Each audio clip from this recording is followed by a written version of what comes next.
Hi అండి, అందరికీ నమస్తే. మనం మరొక నోటిఫికేషన్తో మీ ముందుకైతే రావడం జరిగింది. ఇది వచ్చేసి హిందుస్థాన్ పెట్రోలియం కార్పొరేషన్. మీ అందరికీ హెచ్పి గ్యాస్ మరియు హెచ్పి సిలిండర్లు అయితే తెలుసు కదా, హెచ్పి పెట్రోల్ పంపులు అవన్నీ కూడా. సో వీళ్ళ దాంట్లో మనకు జూనియర్ ఎగ్జిక్యూటివ్ పోస్టులకు అయితే నోటిఫికేషన్ రిలీజ్ చేయడం అనేది. రేపటి నుంచి మనకు అప్లికేషన్స్ ఆన్లైన్లో అప్లై చేసుకోవచ్చు. 5 రోజులు మాత్రమే టైం ఉంటుంది. లాస్ట్ డేట్ వచ్చేసి 30 ఏప్రిల్ 2025 వరకు అయితే టైం ఉంటుంది మనకు.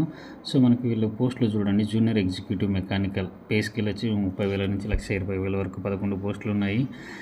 క్వాలిఫికేషన్ వచ్చేసి 3 years full time regular diploma in mechanical engineering అనమాట. అదేవిధంగా జూనియర్ ఎగ్జిక్యూటివ్ ఎలక్ట్రికల్ 30,000 నుంచి 12,000 1,20,000 వరకు ఉంటుంది. Junior executive instrumentation same pay scale ఉంటుంది. జూనియర్ ఎగ్జిక్యూటివ్ కెమికల్, అదేవిధంగా junior executive fire safety. So ఇక్కడ పోస్టులు చూసుకుంటే మెకానికల్ 11 పోస్టులు ఉన్నాయి, ఎలక్ట్రికల్ 17 ఉన్నాయి, ఇన్స్ట్రుమెంటేషన్ 6 ఉన్నాయి, కెమికల్ వచ్చేసి 1 ఉన్నాయి అనమాట. అదేవిధంగా ఫైర్ సేఫ్టీ వచ్చేసి 28 పోస్టులు ఉన్నాయి. మ్యాక్సిమం ఏజ్ వచ్చేసి అన్నిటికీ 25 years ఉందన్నమాట.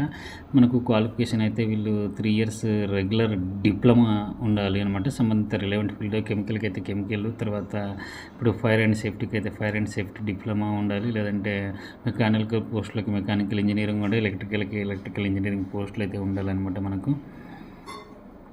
సో మనం షార్ట్ లిస్టింగ్ సెలెక్షన్ ప్రాసెస్ అన్నిటికీ కామన్గా అప్లై చేసే విధానం అయితే ఒకటే ఉంటుందండి. మనకు సంబంధిత డాక్యుమెంట్లని మనం రెడీ చేసి పెట్టుకోవడం, స్టడీ కావచ్చు, కమ్యూనిటీ కావచ్చు, క్యాష్ కావచ్చు, ఈడబ్ల్యూఎస్ కావచ్చు, ఇవన్నీ ఏదైనా సరే మనకు పే స్కేల్ చెప్పాం కదా, 30,000 నుంచి 1,20,000 పే స్కేల్ మధ్యలో ఉంటుందన్నమాట. సో సిటీసీ వచ్చేసి మ్యాక్సిమం 10.58 lakhs అని చెప్తున్నారు. 10 లక్షల నుంచి 58,000 వరకు ఉంటుంది సంవత్సరంలో అని చెప్పేసి. So pre employment medical examination, medical ఫిట్గా ఉన్నామా అనేది అయితే మనకు అవసరం ఉంటుంది. ఓకే, అవన్నీ కామన్ అండి. ప్రీ మెడికల్ ఎగ్జామినేషన్ స్టాండర్డ్స్ మనకు వచ్చేసి ఇలా వెబ్సైట్లో అందుబాటులో ఉంటాయన్నమాట. ఈ hindustanpetroleum.com/careers అనే పోస్టులు పేజ్లోకి వెళ్తే మనకు కావాల్సిన అంటే ఏ విధమైన వాళ్ళు కండిషన్స్ చెప్తా ఉన్నారో అవైతే అందుబాటులో ఉంటాయి. ప్లేస్మెంట్ పోస్టింగ్ వచ్చేసి మనకి హెచ్పిసిఎల్ ఎక్కడైతే వీళ్ళు ఉంటాయో అక్కడ రిఫైనరీస్ ఎక్కడైతే మనకి ఇచ్చేస్తారనమాట. ఆల్ ఓవర్ ఇండియా అయితే ఉంటాయన్నమాట. ప్రస్తుతం వీళ్ళైతే మెన్షన్ చేయలేదు మనకు. రిజర్వేషన్స్ కూడా అందుబాటులో ఉన్నాయి. ఏజ్ రిలాక్సేషన్ అయితే ఉందని అయితే చెప్తున్నారు మనకు. సో ఇవన్నీ కూడా మనం చెప్పడం లేదు.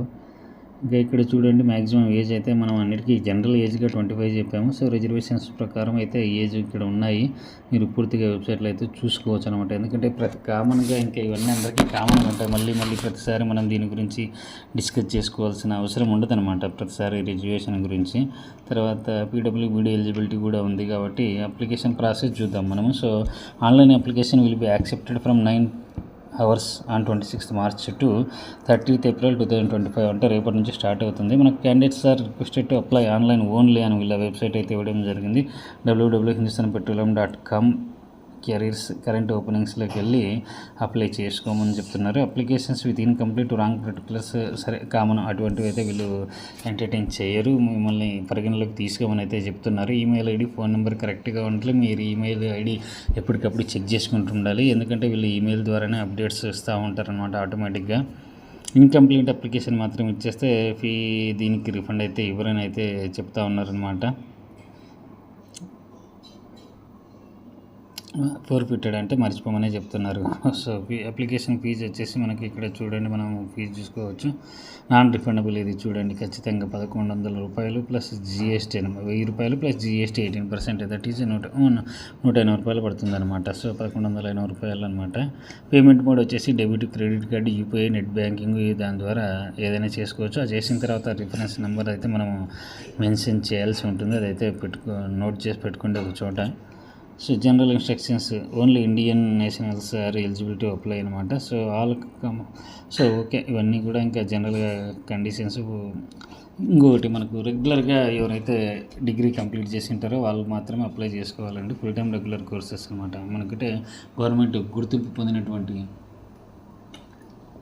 వాటి యూజీసీ యూనివర్సిటీస్ కావచ్చు, లేదా ఏఐసిటిఈ వారి కానీ. తర్వాత బీఈ, బీటెక్ వీళ్ళు అప్లై చేయాల్సిన అవసరం లేదండి. గమనించండి, ఇది ఓన్లీ మనకు డిప్లొమా వాళ్ళకు మాత్రమే ఎలిజిబుల్, గుర్తుపెట్టుకోండి. సో ఎవరైతే డిప్లొమా పాలిటెక్నిక్ కానీ, తర్వాత సెంట్రల్ సిఈటీబీటీ అది కూడా ఉంది కదా, వాళ్ళ తరపున డిప్లొమా చేసిన వాళ్ళు కూడా వాళ్ళంతా ఎలిజిబుల్లే. గుర్తుపెట్టేసుకోండి. ఇంకా జనరల్ ఇన్స్ట్రక్షన్స్ మనకైతే నేనైతే ఇంకా ఇవేం చెప్పదలుచుకోలేదు. లాస్ట్ డేట్ వచ్చేసి మళ్ళీ మనం ఒకసారి గుర్తు చేసుకోండి. ఇక్కడ ఇంపార్టెంట్గా మనకు సో పోస్టులు లాస్ట్ డేట్ 30 ఏప్రిల్ వరకు ఉంది. రేపటి నుంచి స్టార్ట్ అవుతుంది. ఇది ఒక మంచి అవకాశం అనేది చెప్పుకోవచ్చు. 10 లక్షలు దాకా సంవత్సరానికి స్టార్టింగ్లోనే అంటే అది ఎంత చిన్న అమౌంట్ ఏం కాదు. ఈక్వల్గా ఇది సెంట్రల్ గవర్నమెంట్లో కొందరు ఉద్యోగస్తులు 20 సంవత్సరాలు చేసిన తర్వాత కూడా వాళ్ళ జాబ్ క్లర్క్లు అంటే ఈజీ అప్పర్ డివిజన్ క్లర్క్ వాళ్ళకు కూడా ఇప్పటికి కూడా 10 లక్షలు అయితే లేదు. ఈ పే స్కేల్ 30,000 నుంచి 12,20,000 అనేది మనం కింద సెంట్రల్ పే కమిషన్ ప్రకారం చూసుకుంటే ఈ 30,000 అనేది దాదాపు ఆల్మోస్ట్ వీళ్ళ లెవెల్ 6 ఉంటుందన్నమాట. ఇది పే లెవెల్ 6 ఉంటుంది సెంట్రల్ సిబిసి ప్రకారం నాకు తెలిసి. ఓకే, అండ్ క్యాండిడేట్స్ ఎవరైతే అప్లై చేసుకోవాలనుకుంటున్నారో చేసుకోండి, త్వరగా కాదు, ఇంకా టైం ఉంది కాబట్టి నిదానంగానే చేసుకోండి. దీనికి వచ్చేసి మనకు నా మెరిట్ లిస్ట్ ప్రకారము వీళ్ళు కాల్ఫర్ చేస్తారు. మనకు ప్లేస్మెంట్ పోస్టింగ్స్ చూద్దాం మరి ఎవరికి అదృష్టం ఎలా ఉందో. రిజర్వేషన్స్ కూడా ఉన్నాయి, అప్లై చేసేసుకోండి హ్యాపీగా. ఆల్ ది బెస్ట్ అండి. Thank you.